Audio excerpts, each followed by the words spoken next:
incident from the histories. Text 51. While wandering in the forest, the hunter saw a pair of the two. The female was captivated by the hunter's lure. Text number 52. O queens of Suyagya, the male Kulinga bird, seeing his wife put into the greatest danger in the grip of providence, became very unhappy because of affection. The poor bird, being unable to release herself or release her, began to lament for his wife. Text 53.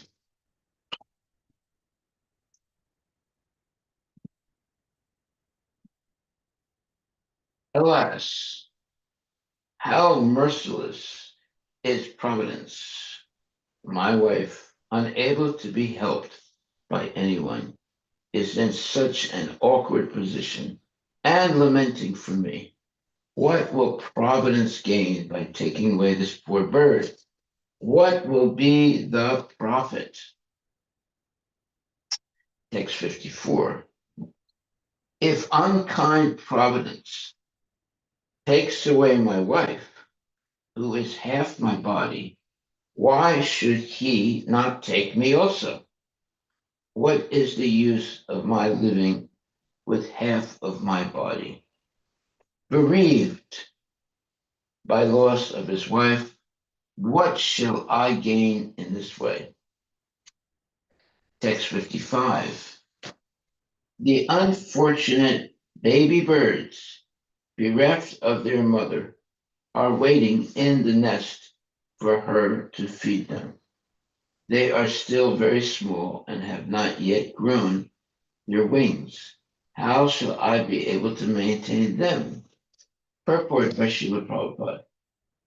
The bird is lamenting for the mother of his children because the mother naturally maintains and cares for the children.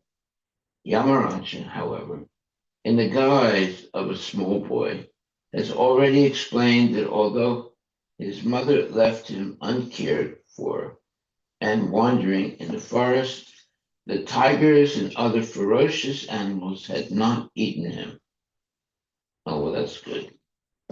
The real fact is that if the Supreme Personality of Godhead protects one, even though one be motherless and fatherless, one can be maintained by the goodwill of the Lord.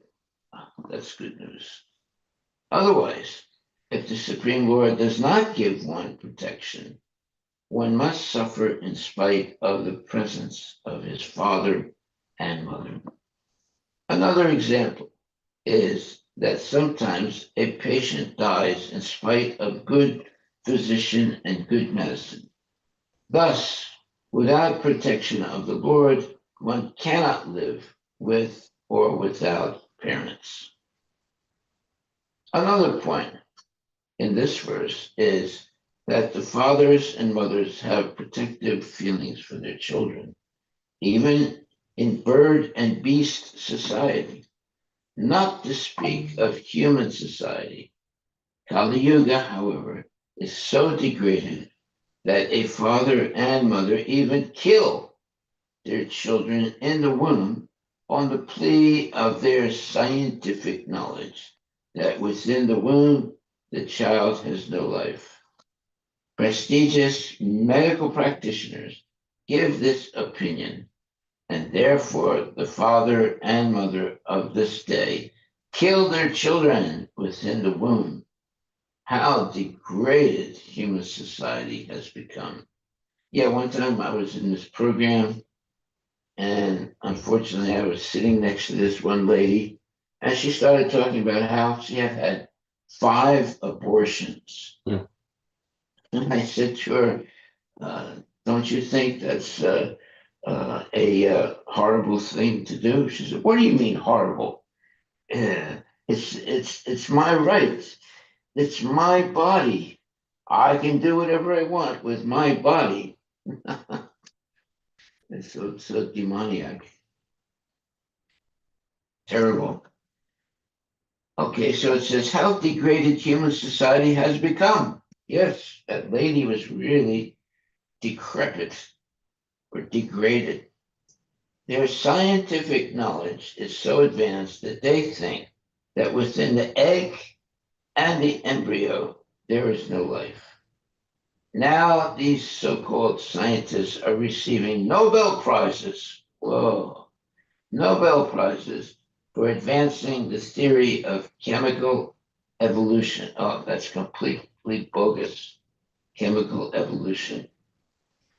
But if chemical combinations are the source of life, why don't the scientists manufacture something like an egg through chemistry and put it in an incubator so that a chicken will come out? They can't do that. Doesn't work. What is their answer?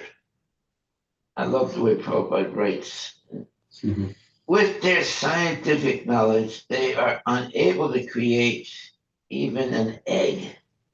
Such scientists are described in Bhagavad Gita as Maya Aprita Jnana, fools whose real knowledge has been taken away.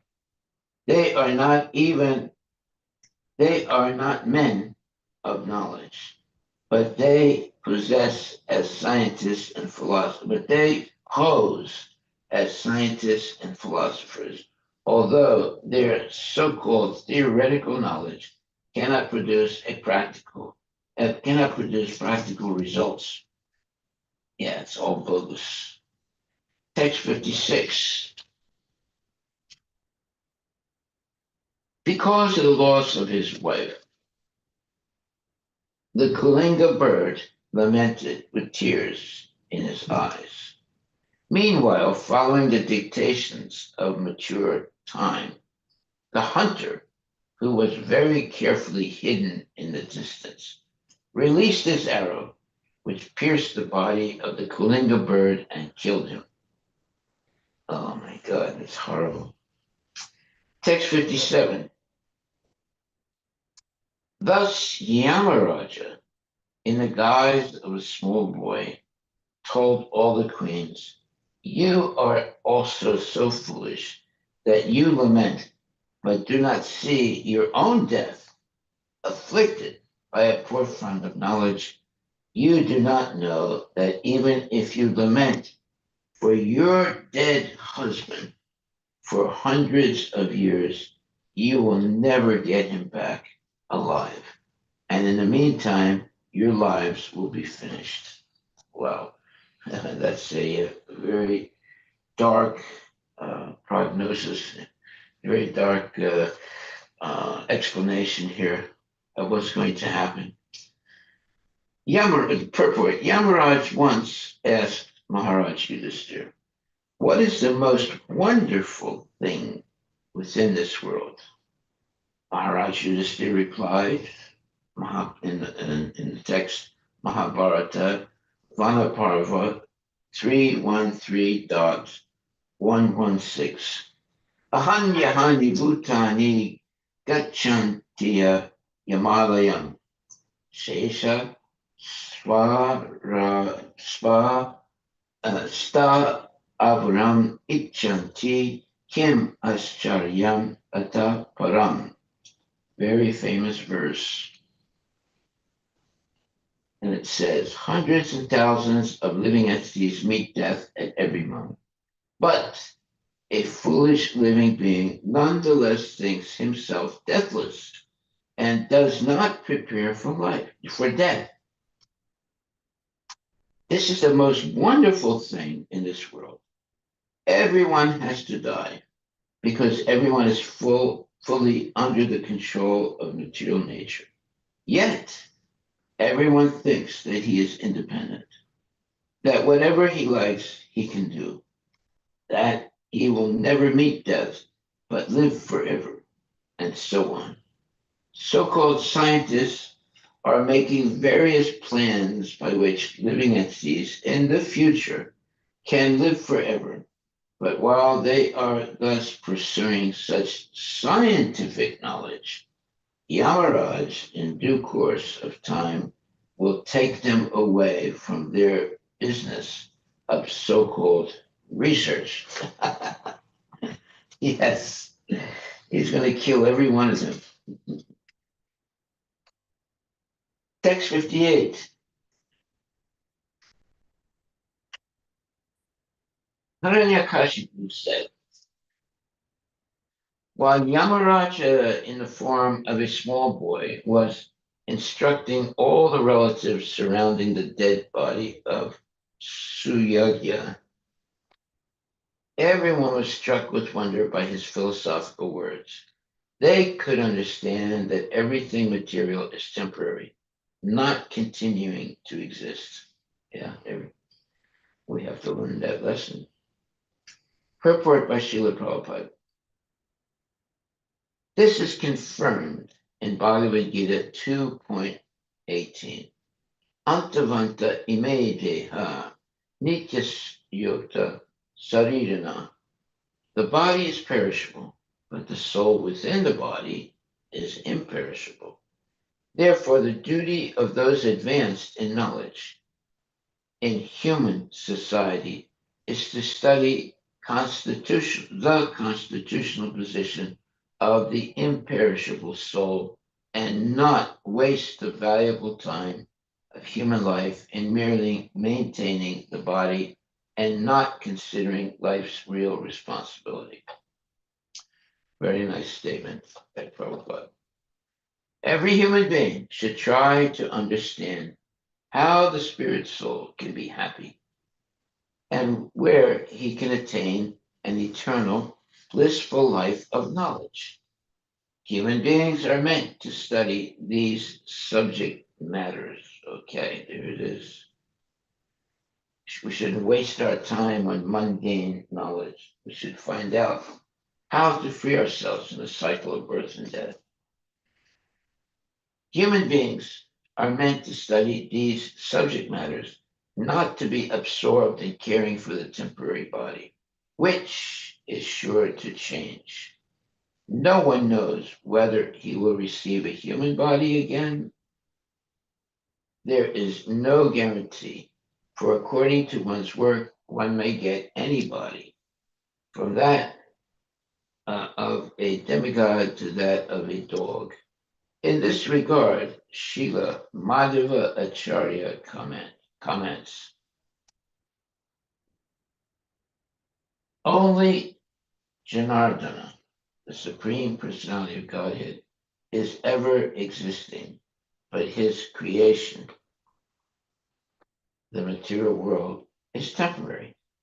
Therefore, everyone who is captivated by the material energy and absorbed in thinking, I am this body, and everything belongs to this body, everything belonging to this body is mine, is an illusion. One should think only of being eternally a part of Janardana, and one's endeavor in this material world, especially in this human form of life, should be to attain the association of Janardana by going back home, back to Godhead. There it is. Very good wisdom. Text 59. After instructing all the foolish relatives of Suyagya, Yamaraja, in the form of a boy, disappeared from their vision. Then the relatives of King Suyagya performed the ritualistic funeral ceremonies. Text 60.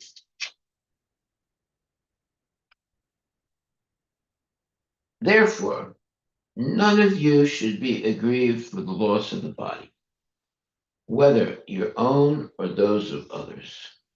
Only in ignorance does one make bodily distinctions, thinking, who am I? Who are the others? what is mine, what is for others. Yeah. Hey, when someone dies, it's a big fight, who's going to get the assets of that person? Family members, they fight amongst themselves to get the assets of let's say, the father who dies. Purport by Srila Prabhupada. In this material world, the conception of self-preservation is the first law of nature. According to this conception, one should be interested in his personal safety and should then consider society, friendship, love, nationality, community, and so on, which have all developed because of the bodily conception of life and a lack of knowledge of the spirit soul. Yeah. People get so involved with family members and aunties and so forth, they forget completely that they are only for a very short time in the community of a family, and their next body could be that of a dog or a cat. So this whole family thing is a very temporary period in someone's life. Okay, so it says here, let's read that again. According to this conception, in this material world, the conception of self-preservation, very important. Everyone's concerned about self-preservation, is the first law of nature. According to this conception, one should be interested in his personal safety and should then consider society, friendship, love, nationality, community, and so on, which have all developed because of the bodily conception of life and a lack of knowledge of the spirit soul. This is called ajnana. As long as human society is in darkness and ignorance, men will continue to make huge arrangements in the bodily conception of life. This is described by Prahlada Maharaja as Bharam. In the materialistic conception, modern civilization makes enormous arrangements for huge roads, houses, mills, factories, and this is man's conception of the advancement of civilization. That's not real advancement. People do not know, however, that at any time they themselves may be kicked out of the scene and forced to accept bodies that have nothing to do with these enormous houses, palaces, roads, and automobiles. Therefore, when Arjuna was thinking in terms of his bodily relationship with his kinsman, Krishna immediately chastised him, saying, Kutastva kasmalam idam vishame samupastitam anarya justam. That word anarya is very important. It means not an Aryan. The civilized one. Yeah. This bodily conception of life is befitting the anaryas, the non-Aryans, who are not advanced in knowledge. An Aryan civilization is a civilization advanced in spiritual knowledge, not merely by stamping oneself an Aryan does one become an Aryan. To keep oneself in the deepest darkness of concerning spiritual knowledge and at the same time claim to be an Aryan is a non-Aryan position. In this connection, Srila Madhvacharya quotes as follows from the Brahma Vaivarta Purana. Ka atmaka para iti Behali apekshaya nahi deha dir atmasyan nacha shatrur udir ita ato dahika Rida Hova Kshaeva Kim Prayojanam and so forth. The purport is that as long as we are in this human form of body, our duty is to understand the soul within the body. The body is not the self. We are different from the body. And therefore, there is no question of friends, enemies, or responsibilities in terms of the bodily conception of life. One should not be very anxious about the body's changing from childhood to boyhood, from boyhood to old age, and then to apparent annihilation. Rather, one should be very seriously concerned about the soul within the body and how to release the soul from the material clutches. Now, you see, that makes sense. That really makes sense. And most people don't understand. If they just understood this one statement, that would make a major difference in everyone's life. The living entity within the body is never annihilated. Therefore, one should surely know that whether one has many friends or many enemies, his friends cannot help him and his enemies cannot do him any harm. Oh, I like that. One should know that he is a spirit soul, aham brahmasmi, and that the constitutional position of the soul is unaffected by the changes of the body. In all circumstances, everyone, as a spirit soul, must be a devotee of Lord Vishnu. Now we're getting to the real nitty gritty here. In all circumstances, everyone has a spirit soul. Everyone, as a spirit soul, must be a devotee of Lord Vishnu and should not be concerned with bodily relationships. Whether with friends or with enemies, one should know that neither we ourselves nor our enemies in the bodily conception of life are ever killed. Oh, wow, wonderful statement. Text 61. Text 61. Sri Narada Muni continued, Diti, the mother of Hiranyakashipu, and Hiranyaksha heard the instructions of Hiranyakashipu along with her daughter-in-law, Rusabanu, Hiranyaksha's wife.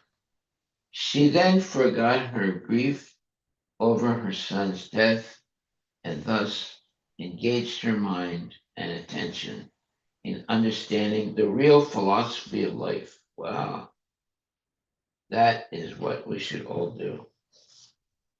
Purport by Srila Prabhupada. When a relative dies, one certainly becomes very much interested in philosophy. But when the funeral ceremony is over, one again becomes attentive to materialism. And that's true. That's absolutely true. Even Daityas, who are materialistic persons, sometimes think of philosophy when some relative meets death. The technical term for this attitude of the materialistic person is smasana vairagya. And so the smasana means the funeral hall or whatever. And that's the vairagya means that that one becomes very, very serious in the funeral hall. But as soon as they leave, they forget it. They think they're going to live forever after that. Smasana Vairagya, or detachment in a cemetery or place of cremation. As confirmed in Bhagavad Gita, 4 classes of men receive an understanding of spiritual life and God. Artha, the distressed. Jignasu, the inquisitive. Artharthi, one who desires material gains. And Jnani, one who is searching for knowledge, especially when one is very much distressed by material conditions, one becomes interested in God. Therefore, Kunti Devi said in her prayers to Krishna that she preferred distress to a happy mood of life. That said that in her prayers to Krishna that she preferred distress to a happy mood of life. In other words, she prefers distressful life rather than a happy mood of life. In the material world, one who is happy forgets Krishna or God. But sometimes, if one is actually pious but in distress, he remembers Krishna. Queen Kunti Devi therefore preferred distress because it is an opportunity for remembering Krishna. Now, very well said. When Krishna was leaving Kunti Devi for his own country, Kunti Devi regretfully said that she was better off in distress because Krishna was always present. Whereas now that the Pandavas were situated in their kingdom, Krishna was going away. For a devotee, distress is an opportunity to remember the Supreme Personality of Godhead constantly. Whoa, wonderful statement. Thus end the Bhaktivedanta purports of the 7th canto, 2nd chapter of the Srimad Bhagavatam, entitled Hiranyakashipu, King of the Demons. Okay, 1 second.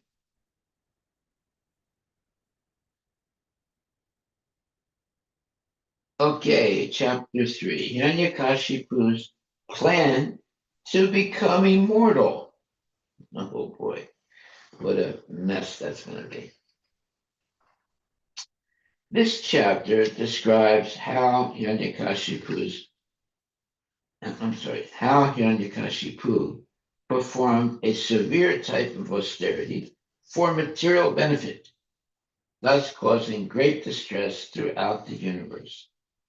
Even Lord Brahma, the chief personality within this universe, became somewhat disturbed and personally went to see why Hiranyakashipu was engaged in such a severe austerity. Hiranyakashipu wanted to become immortal. That means he wanted to live forever in his material body, which is impossible. He wanted not to be conquered by anyone, not to be attacked by old age and disease, and not to be harassed by any opponent. Thus, he wanted to become the absolute ruler of the entire universe. Wow.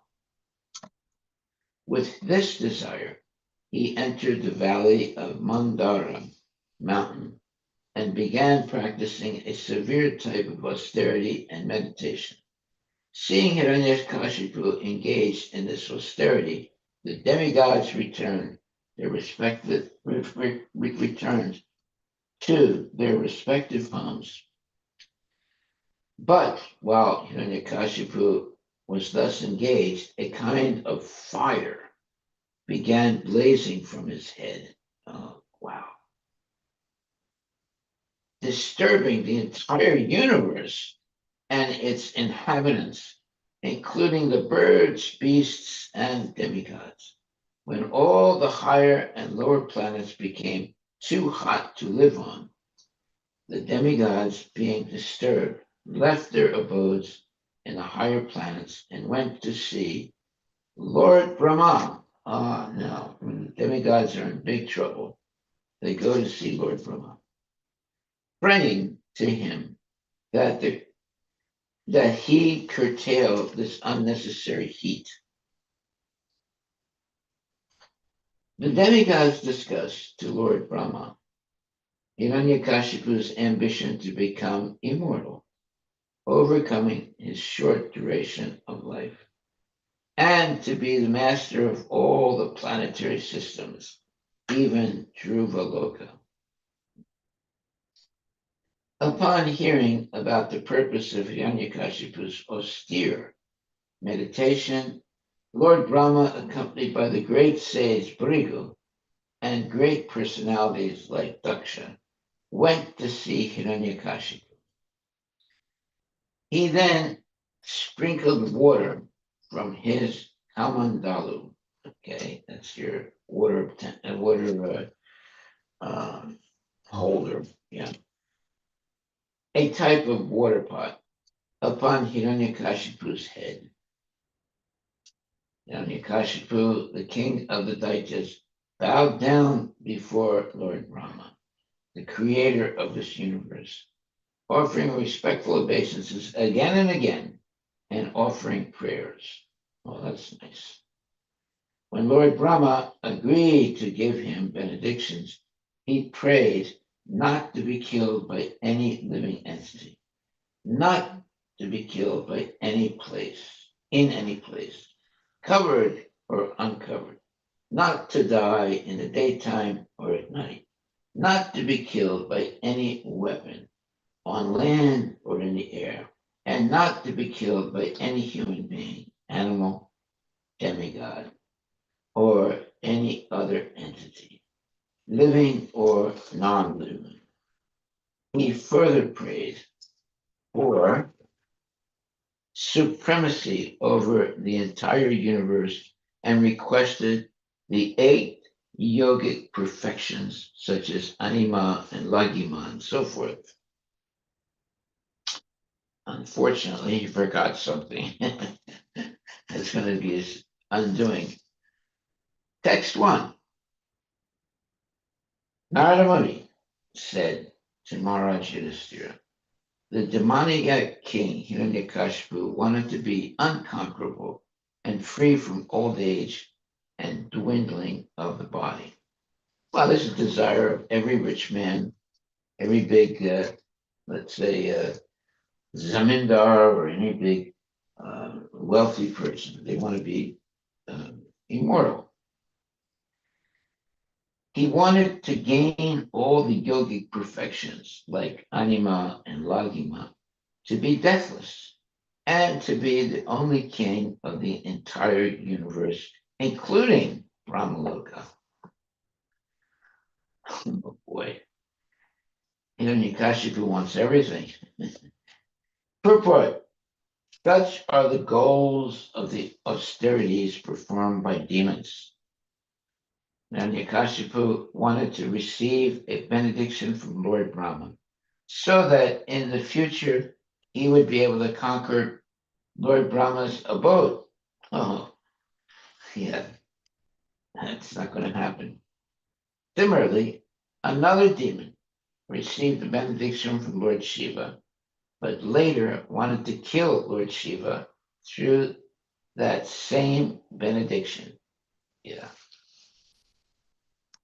Thus, self-interested persons, by demoniac austerity, want to kill even their benefactors, whereas the Vaishnava wants to remain an ever-existing servant of the Lord. That's the difference of the demons and of the genuine Vaishnavas, and never occupy the post of the Lord. Through Sayuja Mukti, which is generally demanded by asuras, one merges into the existence of the Lord, but although one sometimes achieves the goal of the theory of monism, becoming one. Falls down again to struggle in the material existence. Yeah. Yeah. One cannot maintain that position of oneness. Text 2. In the valley of Mandara Hill, Hiranyakashipu began performing his austerities by standing with his toes on the ground, keeping his arms upward and looking toward the sky. This position was extremely difficult, but he accepted it as a means to attain perfection.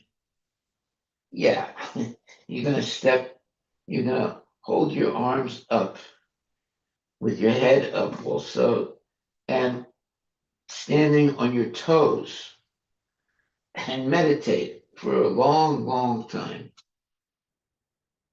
Therefore, it says here, this position was extremely difficult, but he, meaning Hiranyakashipu, accepted it as a means to attain perfection. So he was actually suffering because of such a severe type of tapasya. Text 3. From the hair of Hiranyakashipu's head, there emanated an effulgent light as brilliant and intolerable as the rays of the sun at the time of dissolution. Yeah, at the time when the world is going to come to an end. Seeing the performance of such austere penances, the demigods who had been wandering throughout the planets now returned to their respective homes. Text number 4. Because of Hiranyakashipu's severe austerities, fire from his head, and this fire and its smoke spread throughout the sky, encompassing the upper and lower planets, which all became extremely hot. Text 5. Because of the power of his severe austerities, all the rivers and oceans were agitated. The surface of the globe, with its mountains and islands, began trembling, and the stars and planets fell. All directions were ablaze. Oh man, that's terrible. Text number 6. Scorched and extremely disturbed because of Hiranyakashipu's severe penances, all the demigods left the planets where they reside and went to the planet of Lord Brahma. Yeah, they go to Brahma when everything's going the wrong way, where they inform the Creator as follows: O Lord of the demigods, O Master of the universe, because of the fire emanating from Hiranyakashipu's head as a result of his severe austerities, we have become so disturbed that we could not stay in our planets, but have come to you. Text number 7.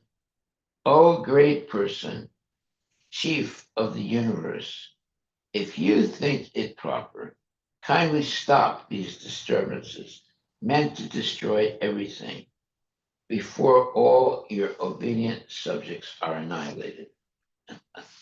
Yeah, hurry up, please. Text 8. Hiranyakashipu has undertaken a most severe type of austerity. Although his plan is not unknown to you, kindly listen as we submit his intentions. Text 9 and 10. The Supreme Person within this universe, Lord Brahma, has gotten his exalted position by dint of severe austerities, mystic power, and trance. Consequently, after creating the universe, he has become the most worshipable demigod within it. Since I am eternal and time is eternal, I shall endeavor for such austerity, mystic power, and the trance for many, many words. And thus I shall occupy the same post occupied by Lord Brahma. Wow, that is the wishful thinking of a demon. Purport. Hiranyakashipu's determination was to occupy the post of Lord Brahma. But this was impossible because Brahma has a long duration of life. As confirmed in Bhagavad Gita 8:17, Sahasra Yuga Paryantam Ahar Yad Brahmano Vidu. 1,000 yugas equals 1 day of Brahma. The duration of Brahma's life is extremely great, and consequently, it was impossible for Hiranyakashipu to occupy that post. Nonetheless, his decision was that since the self, or Atma, and time are both eternal, if he could not occupy the post in one lifetime, he would continue to execute austerities life after life, so that sometime, in other words, sometime in the future, he would be able to do so. What a demon, God. Text 11. By dint of my severe austerities, I shall reverse the results of pious and impious activities. Yeah, this is the way demons think. I shall overturn all the established practices within this world. Even Dhruvaloka will be vanquished at the end of the millennium. Therefore, what is the use of it? I shall prefer to remain in the position of Brahma. Purport by Srila Prabhupada. Hiranyakashipu's demoniac determination was explained to Lord Brahma by the demigods, who informed him that Hiranyakashipu wanted to overturn all the established principles. After executing severe austerities, people within this material world are promoted to the heavenly planets. But Hiranyakashipu wanted them to be unhappy, suffering because of the diplomatic feelings of the demigod, even in the heavenly planet. He wanted those who were harassed in this world by material transactions to be unhappy for the same reason, even in the heavenly planets. Indeed, he wanted to introduce such harassment everywhere. One might ask how this would be possible, since the universal order has been established since time immemorial. But Hiranyakashipu was proud to declare that he would be able to do everything by the power of his tapasya. He even wanted to make the Vaishnavas' position insecure. These are some of the symptoms of Asuric determination. Wow, that is frightening. Text 12. O Lord, we have heard from reliable sources that in order to obtain your post, Hiranyakashipu is now engaged in severe austerity. You are the master of the three worlds. Please, without delay, take whatever steps you deem appropriate. Oh, now see, that's a nice way to speak to the Lord. Very nice way. They're not offering, they're not like saying, you got to do this right away. No. Please, without delay, take whatever steps you deem appropriate. Purport by Srila Prabhupada. In the material world, a servant is provided for by the master, but is always planning how to capture the master's post. Let me read that again. In the material world, a servant is provided for by the master, but is always planning how to capture the master's post. Yeah, how to maybe kill the master and take over all his opulences. There have been many instances in this history, especially in India during the Mohammedan rule. Many servants, by plans and devices, took over the posts of their masters. It is learned from Chaitanya Maharaj, from Chaitanya literature, that one big zamindar, Subudhi Raya, kept a Mohammedan boy as a servant. Of course, he treated the boy as his own child, and sometimes when the boy would steal something, the master would chastise him by striking him with a cane. There was a mark on the boy's back. From this chastisement, later, after the boy had, by crooked means, become Hussein Shah, Nawab of Bengal, one day his wife saw the mark on his back and inquired about it. The Nawab replied that in his childhood he had been a servant of Subudhi Raya, who had punished him because of some mischievous activities. Upon hearing this, oh boy, this is the problem with women of women who are what do you call it? A nawab. In other words, the wife of a nawab. They're wife of Muslims. They're very mean, vicious. Upon hearing this, the nawab's wife immediately became agitated and requested her husband to kill Subudhi Raya. Nawab Hussein Shah, of course, was very grateful to Subudhi Raya and therefore refused to kill him. Yeah, husband has good sense. But when his wife requested him to turn Subudhi Raya into a Mohammedan, the Nawab agreed. Okay, so in other words, he made a deal with his wife. In other words, he said, look, I'm not going to kill him, but will you be happy if I make him a Muslim? And she said, yes. Taking some water from his water pot, he sprinkled it upon Subudhi Raya. So he did this in public. If a Muslim uh, uh, uh, uh, wetted a person with water, at that time in the history, that person would become a Muslim.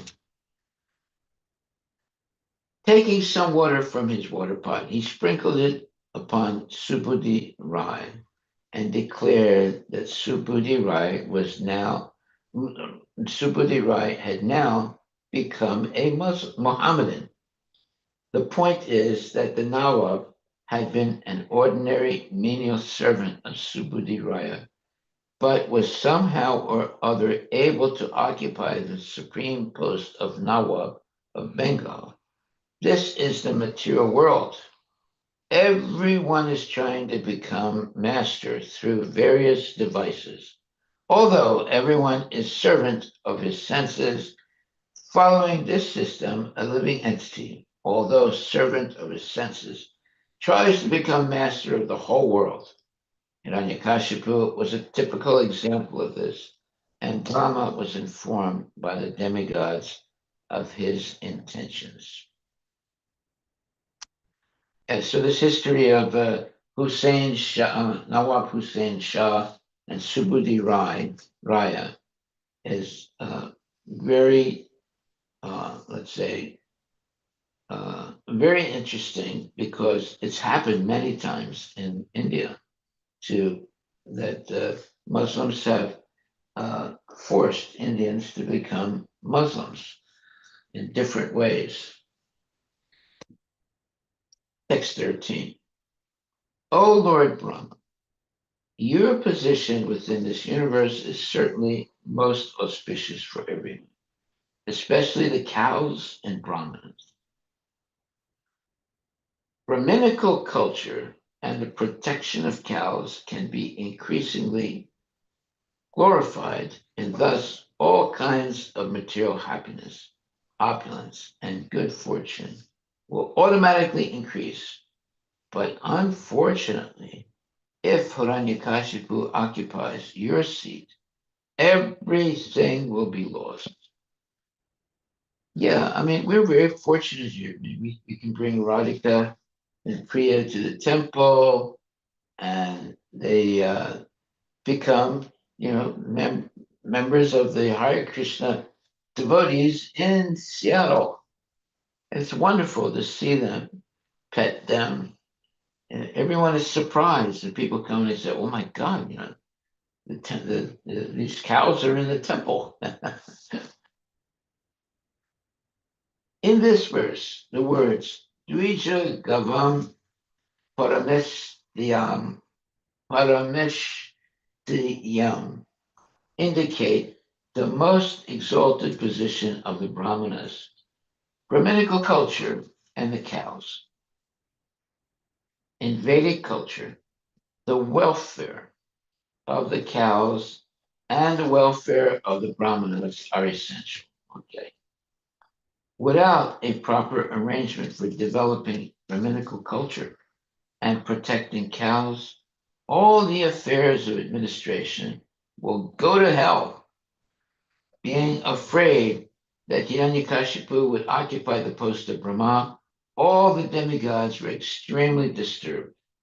Hiranyakashipu was a well-known demon, and the demigods knew that if demons and Rakshasas were to occupy the supreme post, Brahminical culture and protection of cows would come to an end. Yeah, they're meat eaters. They'll kill cows. And many times in the history of India, the Muslims, when they took over, they would purposely kill cows and force the Hindus to eat the cow meat so that they could become Muslims. Terrible. As stated in Bhagavad Gita 5:29, the original proprietor of everything is Lord Krishna. Bhaktaram yagitapasam sarvaloka maheshwaram. The Lord, therefore, knows particularly well how to develop the material condition of the living entities within this material world. In every universe, there is one Brahma engaged on behalf of Lord Krishna, as confirmed in Srimad Bhagavatam, Tene Brahma Hridaya Adhikavaye. The principal creator in each Brahmananda is Lord Brahma, who imparts Vedic knowledge to his disciples and sons. On every planet, the king or supreme controller must be a representative of Brahma. Therefore, if a Rakshasa or demon were situated in Brahma's post, then the entire arrangement of the universe, especially the protection of the Brahminical culture and cows, would be ruined. All the demigods anticipated this danger, and therefore they went to request Lord Brahma to take immediate steps to thwart Hiranyakashipu's plan. Wow. Very dangerous situation. In the beginning of creation, Lord Brahma was attacked by two demons, Madhu and Kaitava. But Krishna saved him. Therefore, Krishna is addressed as Madhu Kaitava Hantra. Now, again, Hiranyakashipu was trying to replace Brahma. The material world is so situated that even the position of Lord Brahma, not to speak of ordinary living entities, is somewhat in danger. Nonetheless, until the time of Hiranyakashipu, no one had tried to replace Lord Brahma. Hiranyakashipu, however, was such a great demon that he maintained this ambition. Yeah, to take the place of Lord Brahma. The word bhutyai, means for increasing opulence, and the word shreyase refers to ultimately returning home back to Godhead. In spiritual advancement, one's material position improves at the same time that the path of liberation becomes clear and one is freed from material bondage. If one is situated in an opulent position in spiritual advancement, his opulence never decreases. Therefore, such a spiritual benediction is called bhuti or vibhuti. Krishna confirms this in Bhagavad Gita 10.41. Yad yad vibhuti mat sattvam mama stejo risha sambhavam. If a devotee advances in spiritual consciousness and thus becomes materially opulent also, his position is a special gift from the Lord. Wow. Such opulence is never to be considered material. At the present, especially on this planet Earth, the influence of Lord Brahma has decreased considerably, and the representatives of Hiranyakashipu, the Rakshasas, and demons have taken charge. Therefore, there is no protection of Brahminical culture and cows, which are the basic prerequisites for all kinds of good fortune. This age is very dangerous because society is being managed by demons and Rakshasas. But we're very fortunate here in Seattle because we have cows and we have cow milk and we don't kill the cows. We protect them. Many times I have gotten phone calls from Muslims saying, I heard you have a farm and you have cows. And I said, yes, that's true. And then the Muslim says, I want to buy one of your cows. I said, they're not for sale. He said, what? They're not for sale. Why not? I said, we don't sell cows. We protect the cows.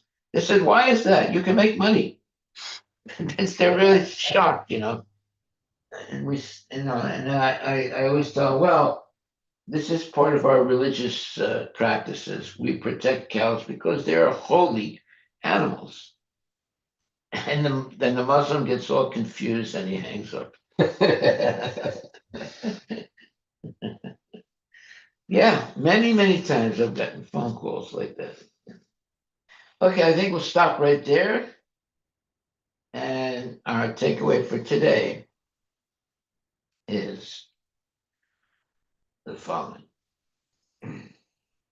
At the present, especially on this planet Earth, the influence of Lord Brahma has decreased considerably, and the representatives of Hiranyakashipu, the Rakshasas and demons, have taken charge.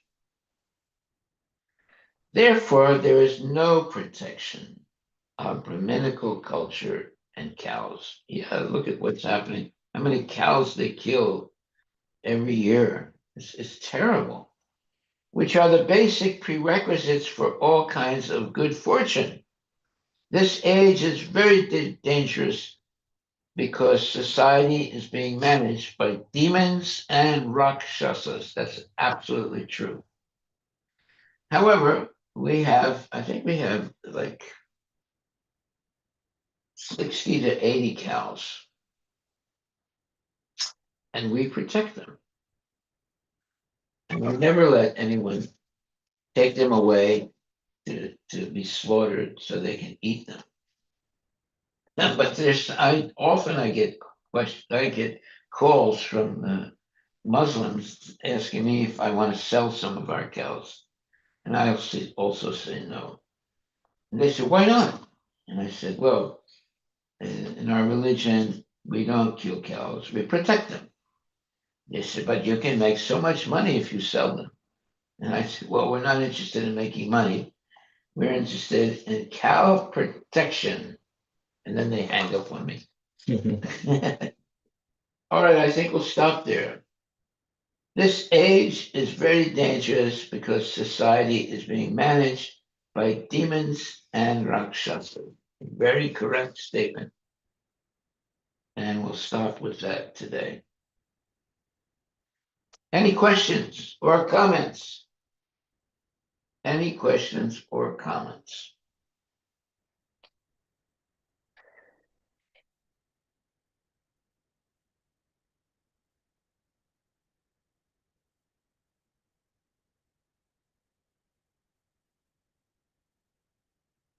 Okay, so our takeaway for today is Bhagavad Gita 10.41.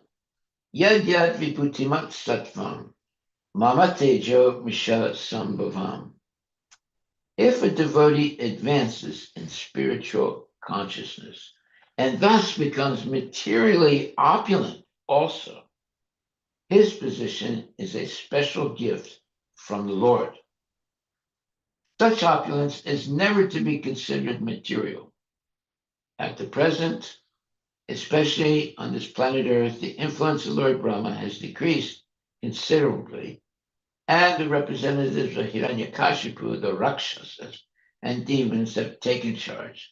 Therefore, there's no protection of Brahminical culture in cows, which are the basic prerequisite for all kinds of good fortune. This age is very dangerous because society is being managed by demons and Rakshasas. Well, good news is in our 3 farms in Seattle area, we don't kill cows. We protect them until they die naturally. And we have a special farm, which is a cow sanctuary for the cows that are not milking and for the bulls. And we let them play naturally and have nice hay, and we never hurt them, and they die naturally. We don't try and kill them. We will feed them. See what do the people do today? These farmers that have cow farms, they will milk cows 3 times a day, which puts the cows in big, let's say, stress.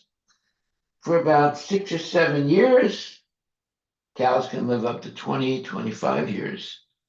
And then they'll kill the cow and sell the meat. They're all demons, And the cows are always in anxiety because they're being milked 3 times a day. It puts them in deep anxiety. And as soon as there's a cow calf, they separate the calf from the mother. You can't imagine how horrible it is when you go on these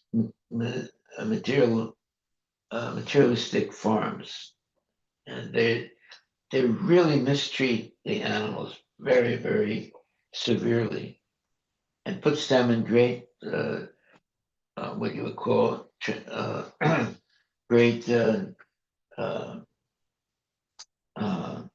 Anxiety. anxiety. Yeah.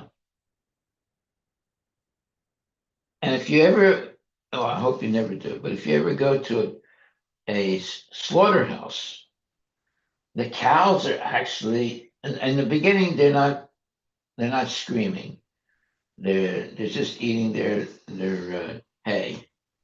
But as they get closer to getting their head cut off, they scream like anything. It's terrible.